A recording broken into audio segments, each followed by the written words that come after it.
Welcome, ladies and gentlemen, Gungans, droids, Kiadimundi, coneheads, and people that don't claim to be Jedi anymore, to today's video where we have Baylan Skoll and Star Wars Galaxy of Heroes, and let's just say, we got a lot to talk about. Of course, we have our initial gameplay. However, let's just say reception on this guy day one has not been all that good. But let me tell you something. I'm optimistic about Baylan Skoll and what he has moving forward in Star Wars Galaxy of Heroes. So without further ado, sit back, relax, hit that like button. Let's have a little conversation on Baylan Skoll today.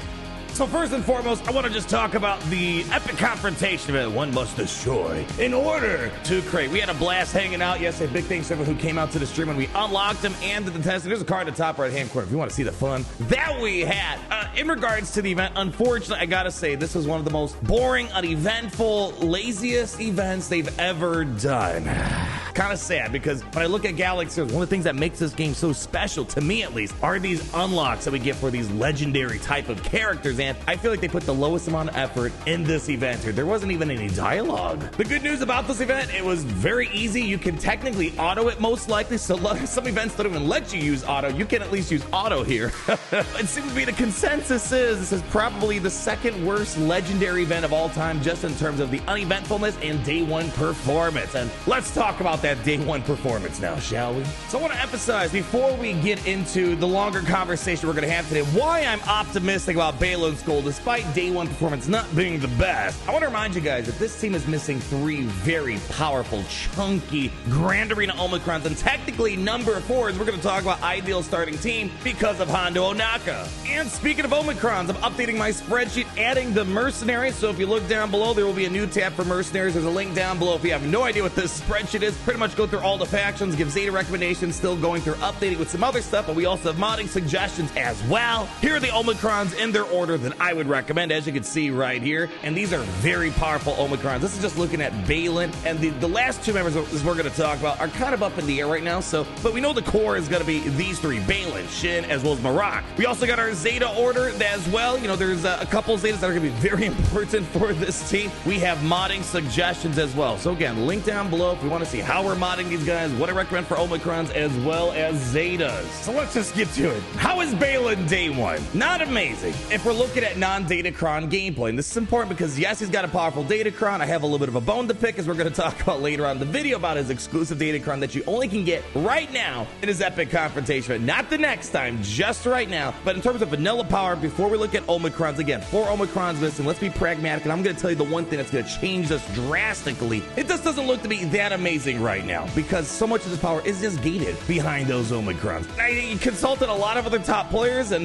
you know, that just seems to be where we're at right now. Without the Datacron, he's not all that special. And with the Datacron, you know, we're beating, you know, some galactic legends. Let me show you a few things to show you some optimism that I have, and we'll point out exactly what's making me feel a little bit more positive about next week when he gets into his forte, which is going to be Grand Arena. And let me spoil it. Remember when, you know, a lot of people were saying, oh, Malgus, he's trash. Malicos is Malicos. And I said, wait, let's get into Grand Arena and wait and see. And let me tell you, Malgus is loved and Malicos is loved. So what am I doing day one without the use of any Datacrons to kind of fudge the numbers a little bit more in his favor? Well, in terms of the Galactic Legend hemisphere, I'm feeling pretty confident that Baylan is going to be a Galactic Legend rate counter in both Grand Arena, more so Grand Arena, as well as Territories. We went up against one of the most annoying Galactic Legend Ray lineup, and you know, yeah, I had to struggle a little bit, but even when I was doing stuff on full auto, you see right away with this robust kit that the Mercenaries have with Baylan, Shin, and Marak, explosive damage, tons of Terminator, sometimes so much where Galactic Legend Ray could hit you kind of hard. But we see between the durability, the damage output they're getting, I think we're going to have a decent rate counter inside of Grand Arena. More specifically, it's going to be an amazing rate counter. Although we've been getting a lot of rate counters, I think Baylan's going to be very good because, again, we're missing out on a lot of Omicrons. But remember, inside of his kit, he has ways to basically, if he sees an enemy has inspiration, or let me tell you, there's only one team with inspiration, and that's really the Resistance, the raid team more specifically, as well, you know, I guess Finn, Poe, and all that. But when they're getting inspired, you're going to be reducing the enemy's evasion. So Jedi Training Ray, it's not going to be able to get her crazy evasion going. And more importantly, Mercenaries are going to get 80% defense stacking and 50% bonus protection. So let's just assume Galactic Legend Ray just alone gets 3 stacks of inspiration. 3 times, that's 150% bonus protection. Based off of max health, that's an astronomical amount. However, However, this is only going to work inside of Grand Arena. We weren't able to see that in our early access gameplay, and I feel like this battle would have been a lot easier if I had that bonus protection that we're missing out, because again, they over-conditioned this team to be a Grand Arena power, so at least that's what I'm hoping for. So nonetheless, I feel very confident that we're going to be able to take out Galactic Legend Ray. However, when it comes to most other Galactic Legends, I think he's going to beat quite a few more, but again, when they put like, I feel like 50% of the powerful parts of the kit inside the Omicrons, I just can't show that right now. But I feel confident we're going to be able to beat Master Kenobi once we get into Grand Arena. And it's, again, we're not talking about Datacrons, just raw natural power. What can I do for those that might be watching us a year from now? I don't want to show you too much Datacron gameplay in this first reaction that we have. Baylan Skoll, yet again, let me spoil it. Omicron. His Omicron ability, it's all inevitable on the lead. And as you'll notice in the spreadsheet, we have this as a high ranking Omicron and Zeta you should be applying. Besides taunting at the very beginning, he is going to have ways to really just mess the Master Kenobi team. Being able to allow Mercenaries to ignore protection, big deal. Being able to be immune to critical hits, exposing the enemy, getting healing immunity on them, that's going to be a massive problem for Master Kenobi. Just being able to completely ignore protection, and more importantly so, the Omicron, again, all the good stuff's baked behind her. We can't be instantly defeated in a mercenary lineup. So just the entirety of the battle, not like Rey and Ben where it's like a small window. The entire battle, you just can't instantly defeat him. So that just nullifies Commander Ahsoka Tano. So I'm feeling confident Baylan's gonna go toe-to-toe with Master Kenobi. Talking about some other Galactic Legends, I think he should probably also be able to beat Lord Vader. Some are saying they're using Fennec and L3 with Fennec's already kind of a Lord Vader counter, but you know, Fennec's a mercenary. Throw her on the team. L337's got some cleanses baked into her. We're gonna talk about some reworks or touch-ups that they've done for some of the scoundrels that I was hoping for. We're gonna get that a little bit later on here. You know, there might be a way to make Lord Vader work out as well, especially in Grand Arena when we have all these big abilities that are just locked down Omicrons. Feeling pretty confident about that. If you're for some reason in the market for yet again another Lord Vader counter. Moving on, we got a couple of things that I think are gonna be big. I think we also might have another opportunity to counter potentially, you know, it's gonna be hard to say, but there might be a chance we can counter things like Jedi Master Luke Skywalker and potentially Jabba the Hutt. If Jabba the Hutt cannot insta-kill with the Rancor, well, that's kind of a big problem that they're going to have. You know, we'll have to wait and see the thermal detonators can do their thing. Leia Organa might be a bit of a problem because there's so much turn meter on this.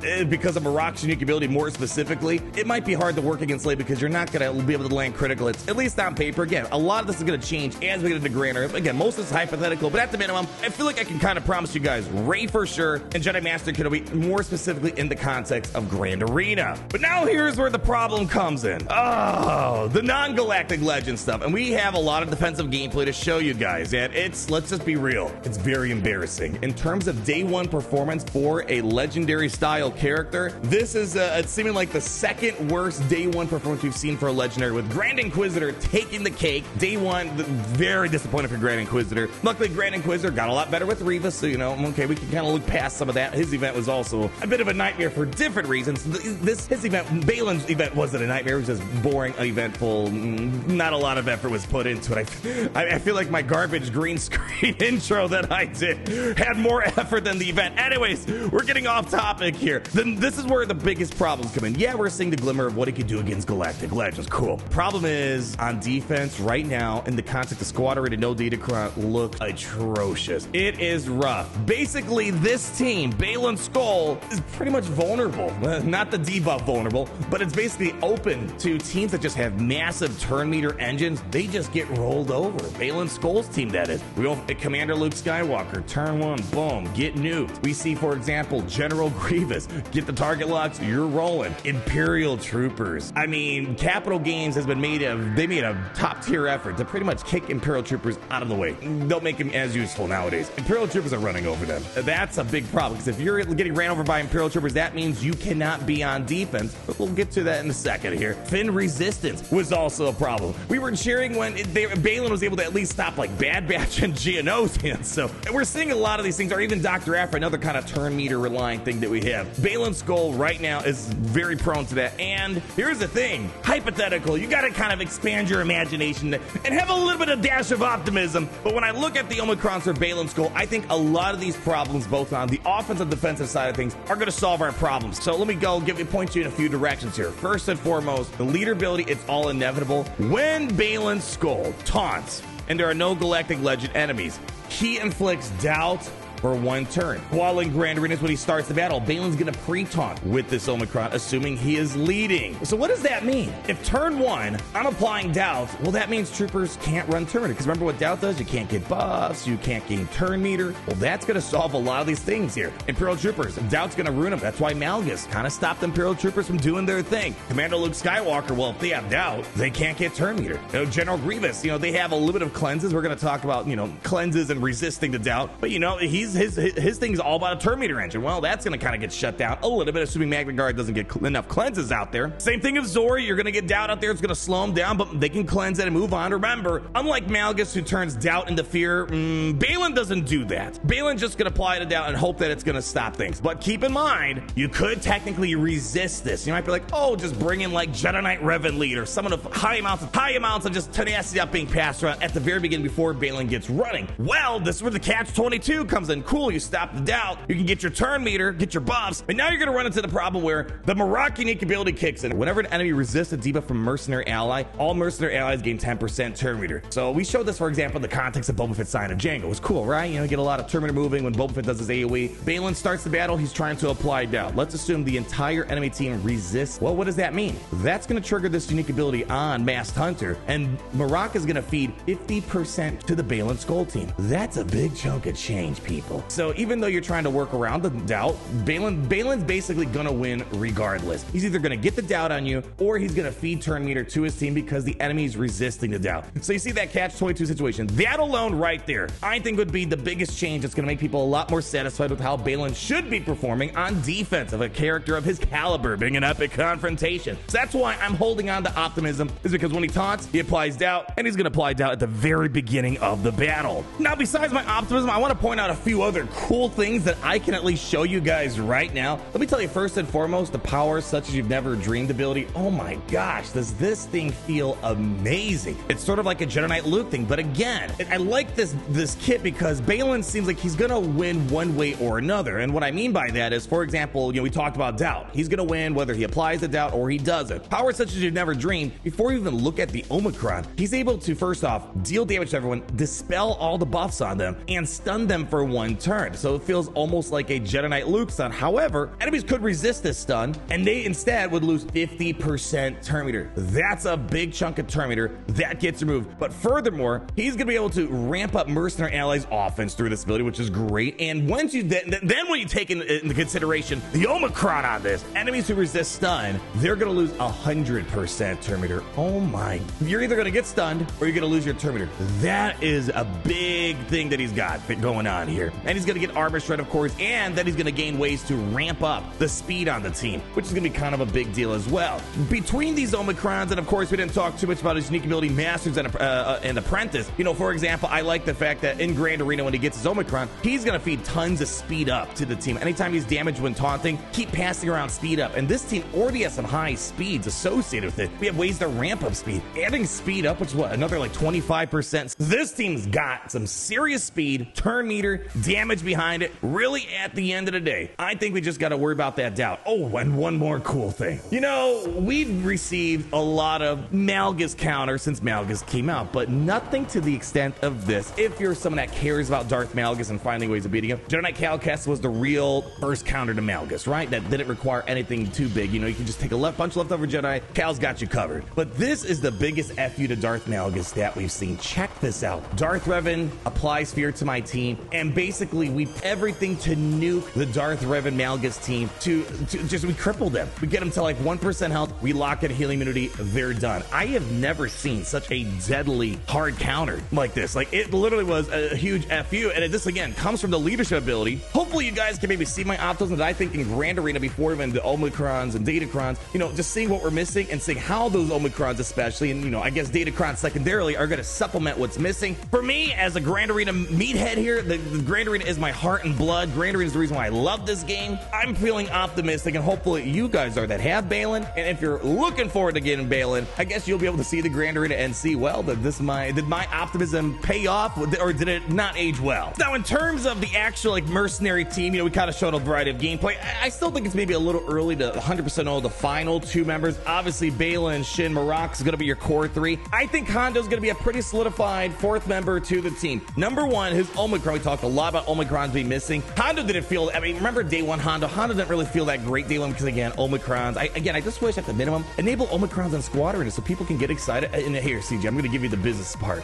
Maybe it's going to entice people to spend money if they can see the demo inside a Squad Arena. I'll pay you the crystals to play your outdated Squad Arena game mode and show them, right? Yeah, come on. I think this is a mutually beneficial arrangement. I want people to get excited about these things, right? But Hondo, they updated it. Remember a couple days ago before Baylan came out, it's like, Hondo looks like he's going to be a part of the team, but his Omicron needs to be updated. And they updated it. They added the Mercenary as one of the ways that triggered a 25% turn meter gains, where that's just good business. So at the very start of the battle, Hondo's going to be able to get, what is that, 25 times 4, 100% turn meter at the very beginning. That's a big deal. So I think Hondo's probably gonna be solidified there, as well as Baylan's got ways to ramp up defense, health, protection, recovery when your allies are getting ransomed. He's the only guy that can get ransomed. So I think Hondo's gonna be very cool, especially he's got way to call to assist. There are so many things associated with this kit, but one of my pro tips for this team that I was learning as well, always try to call Marak to assist. He's gonna mess with the enemy's offense. He's gonna be able to ramp up your offense. So big fan of Marak being called to assist, whether you're using Shin to call him to assist, or you're going to use, for example, Hondo to call to assist. So assisting is going to be great. A lot of good stuff. So I'm feeling confident. Hondo's going to be in that 4th spot. The 5th spot, I think it's good. There's a lot of good options. There's also another update that we got where Kira, a couple of days ago, we talked about possible mercenaries. I wasn't too optimistic about Kira. I was like, yeah, she's got health steal up, which is important for the team. But again, they updated her kit to add the mercenaries. For example, you see here, each other mercenary, which wasn't there before, and each other scoundrel ally gains half these benefits when attacking.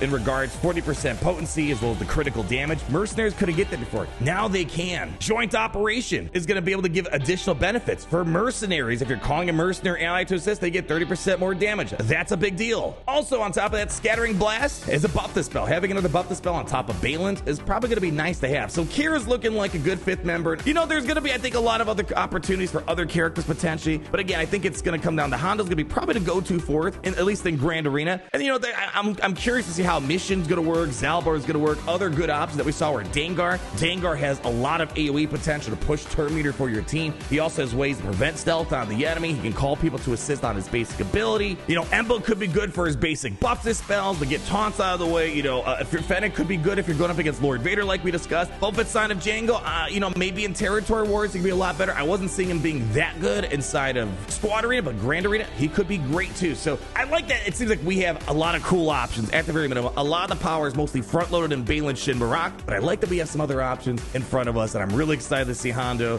get a bit more love right now. And you know what? I think that's gonna be it for today, my friends. We have a lot more to learn. By no means do we know everything about this character. Of course, we have the Datacron that people can goof around with right now, but more importantly, missing out on 4 Omicrons, 4 Grand Arena, a ton of power that we just can't tap into right now with those key clauses of the pre-taunting, the doubt, having ways to make Rey and Master Kenobi an absolute breeze for Baylan. I think we have a lot more to learn around the corner, and hopefully you guys share my optimism for Baylan as well as the mercenaries that we have here. But I do want to emphasize one more time, very disappointed in the new Epic Confrontation event. Kind of a letdown, not a lot of effort. It felt like it was just as much effort as doing a light side, dark side Cantina battle. And at the end of the day, at least it wasn't too complicated. I guess that's the upside. But I felt like they could have done a lot more cool things here. Anyways, that's going to be it for me. Leave that like, comment down below, subscribe so you're not missing a thing. And always remember, it's great to be in the Empire today.